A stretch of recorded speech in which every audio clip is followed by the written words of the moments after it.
ఉమ్మడి మెదక్ జిల్లాలోని మున్సిపల్ ఎన్నికల ఫలితాలు ప్రస్తుతం అత్యంత ఆసక్తికరమైన మలుపులు తిరుగుతున్నాయి. జిల్లా వ్యాప్తంగా మొత్తం 18 మున్సిపాలిటీలు ఉండగా ప్రధానంగా 6 కీలక పట్టణాల్లో ఏ పార్టీకి కూడా స్పష్టమైన మెజారిటీ రాకపోవడంతో అంగు పరిస్థితి నెలకొంది. మున్సిపల్ చైర్మన్ సీట్లను ఎలాగైనా దక్కించుకోవాలనే పట్టుదలతోటి కాంగ్రెస్, బీఆర్ఎస్ పార్టీలు ముమ్మరంగా ప్రతివ్యూహాలు రచిస్తున్నాయి.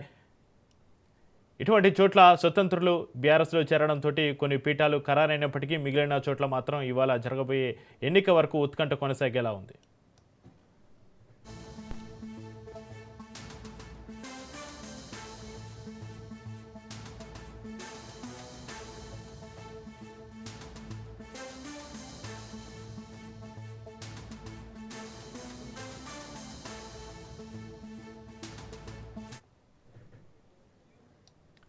ఈ రాజకీయ చదరంగంలో బీజేపీ ఊహించని విధంగా కింగ్ మేకర్గా అవతరించింది. ముఖ్యంగా నర్సాపూర్, జిన్నారం మున్సిపాలిటీలో బీజేపీ మద్దతు లేనిదే ఆ పార్టీ కూడా పీఠాన్ని దక్కించుకోలేని పరిస్థితి ఉంది. నర్సాపూర్లో కాంగ్రెస్కు 6, బీఆర్ఎస్కు 5, బీజేపీకి 4 సీట్లు వచ్చాయి. జిన్నారంలో కూడా ఇదే పరిస్థితి నెలకొనడంతో ఇక్కడ చైర్మన్ పీఠం దక్కాలంటే బీజేపీ కౌన్సిలర్ల మద్దతు తీసుకోవడం కాంగ్రెస్ లేదా బీఆర్ఎస్ పార్టీలకు తప్పనిసరిగా మారింది. దీంతో కమలం పార్టీ ఇప్పుడు నిర్ణయాత్మక శక్తిగా మారి 2 పార్టీలకు షాక్ ఇస్తోంది.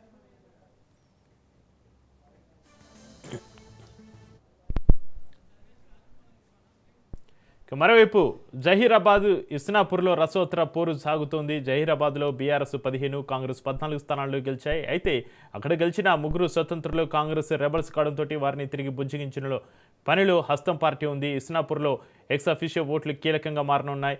ఇక్కడ మెదక్ ఎంపీ రఘునందన్ రావు మద్దతు ఎవరికి ఉంటుందనేది ఇప్పుడు సర్వత్రా ఆసక్తి సంబంధించి మరింత సమాచారాన్ని మా ప్రతినిధి రాజు ఫోలేలు అందిస్తారు. రాజు,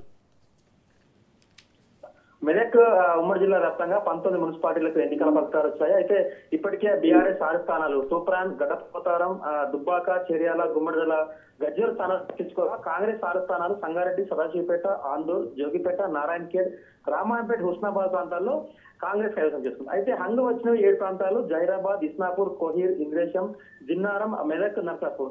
ముఖ్యంగా మెదక్ జిల్లాకు సంబంధించి మెదక్, నర్సాపూర్ లో తీవ్రమైన పోటీ ఉంది. అయితే ఇక్కడ మెదక్ జిల్లాలో బీజేపీ కింగ్ మేకర్ గా మారింది. అటు ఇస్నాపూర్ తర్వాత జిన్నారంలో కూడా బీజేపీ కింగ్ మేకర్ గా మారింది. అయితే మ్యూచువల్ అండర్స్టాండింగ్ లో ఇప్పుడు ఆ బీజేపీ కాంగ్రెస్ పోతున్నట్టుగా మనకు స్పష్టంగా కనిపిస్తుంది.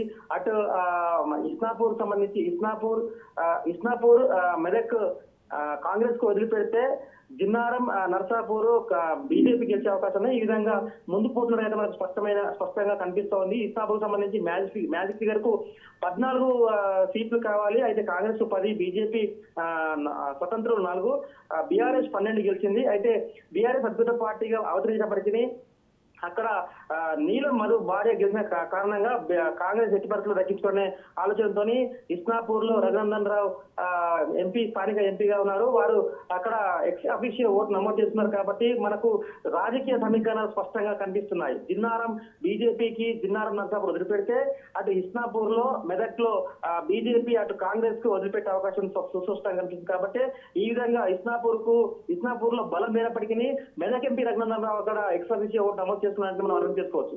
అయితే అక్కడ ఇస్నాపూర్ లో కాంగ్రెస్ చైర్మన్ పీఠాన్ని దక్కించుకునే అవకాశం ఉంది. అదేవిధంగా కోహీర్ కు సంబంధించి కోహీర్ లో ఇంకా స్పష్టత రాలేదు. అక్కడ తీవ్ర ఉద్రిక్త పరిస్థితులు నెలకొన్నాయి. ఇంద్రేశంలో ఇప్పటికే మ్యాజిక్ ఫిగర్ 10కి సంబంధించి బీఆర్ఎస్ 9, కాంగ్రెస్ 6, అక్కడ ఈజీగా బీఆర్ఎస్ గెలుచుకునే అవకాశం ఉంది. జిన్నారం సంబంధించి జిన్నారం ఇప్పటికే మనకు వస్తున్నప్పటికీ బీఆర్ఎస్ దక్కించుకుందని వస్తున్నప్పటికీ అక్కడ బీజేపీ కూడా పాగా వేసేందుకు కూడా కొంత అవకాశం అయితే లేకపోలేదు. అదేవిధంగా జైరాబాద్ సంబంధించి జైరాబాద్ లో ఇప్పటికే 19 స్థానాలు కావాల్సి ఉండగా కాంగ్రెస్ 14, బీఆర్ఎస్ 15.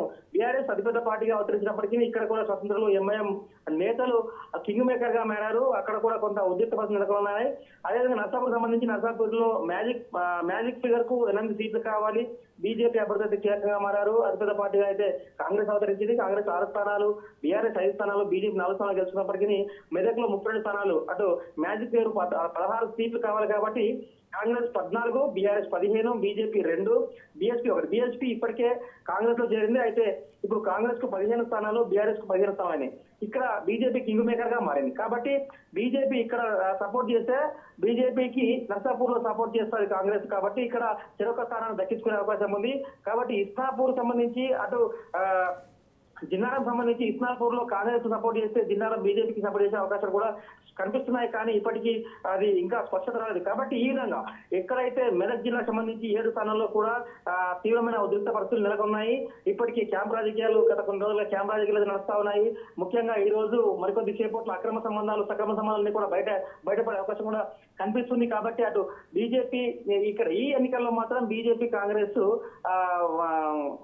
మ్యూచువల్ గా పోయే అవకాశం కూడా స్పష్టంగా కనిపిస్తున్నట్టుగా మనకైతే స్పష్టమైన సమాచారం అయితే ఉంది.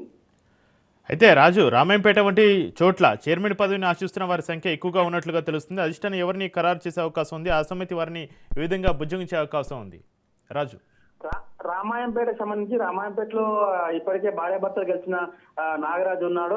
అతనికి చైర్మన్ పదవి చైర్మన్ అభ్యర్థిని ప్రకటించి కాంగ్రెస్ పార్టీ ఎన్నికల్లో పోయింది కాబట్టి అక్కడ నాగరాజుకు చైర్మన్ పదవి దక్కే అవకాశం కూడా స్పష్టంగా కనిపిస్తోంది. అక్కడ పెద్దగా చైర్మన్ కోసం ఎంత ప్రయత్నించినప్పటికీ ముందుగానే ప్రకటించారు కాబట్టి పెద్దగా పోటీ ఎత్తలేదు. ఇట్లా అటు దుబ్బాక కూడా ఇప్పటి వరకు 10 నిమిషాల ముందు వరకు కూడా చైర్మన్ పోటీలో తీవ్రమైనటువంటి పోటీ ఉండే, ఇద్దరి మధ్య పోటీ ఉండే. శ్రీరామ్ సంగీత తర్వాత బండిరాజు భార్య ఇద్దరికి సంబంధించినటువంటి బండిరాజు శ్రీరామ్ రవీందర్ ఇద్దరు సంబంధించి పోటీలో ఉండే. కానీ అధిష్టానం మాత్రం ఎవరిదో ఒకరు పేరు ప్రకటించే అవకాశం ఉంది. అక్కడ సీనియర్ నేత కాబట్టి శ్రీరామ్ రవీందర్ కు వచ్చే అవకాశం కూడా స్పష్టంగా కనిపిస్తుంది. అట్లా కొన్ని ప్రాంతాల్లో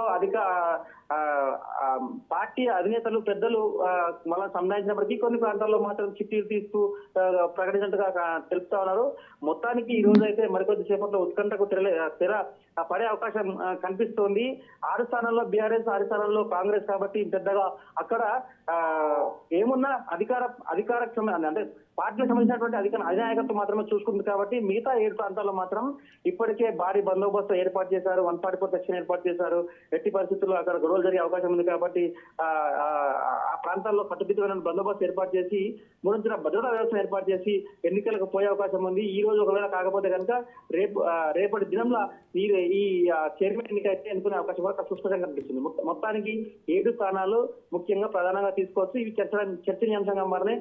అటు బీఆర్ఎస్ బీఆర్ఎస్ కాంగ్రెస్ ఉంటుందా, కాంగ్రెస్ బీజేపీ ఉంటుందా అనేది కొద్దిసేపట్లో స్పష్టత వచ్చే అవకాశం ఉంది. మొత్తానికి ఇక్కడ మాత్రం మ్యూచువల్ గా మనకు కనిపిస్తున్న విషయం ఏంటంటే 2 కాంగ్రెస్ తీసుకుంటుంది, 2 బీజేపీ తీసుకుంటుందనే ఆలోచనతోని మెదక్ ఎంపీ పార్లమెంట్ పరిధిలో 2 స్థానాలు బీజేపీకి దక్కితే 2 స్థానాలు మేము కాంగ్రెస్ కు సపోర్ట్ చేస్తామని చెప్పినట్టుగా అయితే మనకు సుస్పష్టంగా కనిపిస్తుంది.